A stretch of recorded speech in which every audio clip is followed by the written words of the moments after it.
Nagkakanta mo, Morena Emmy. So, would like to ask you, aware ka naman sa mga nangyayari sa bansa natin, right?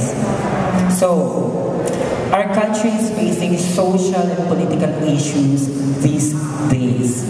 So, as a beauty queen, how will you use your voice to educate and spread awareness to our fellow countrymen? As this is a very timely and relevant question for our country.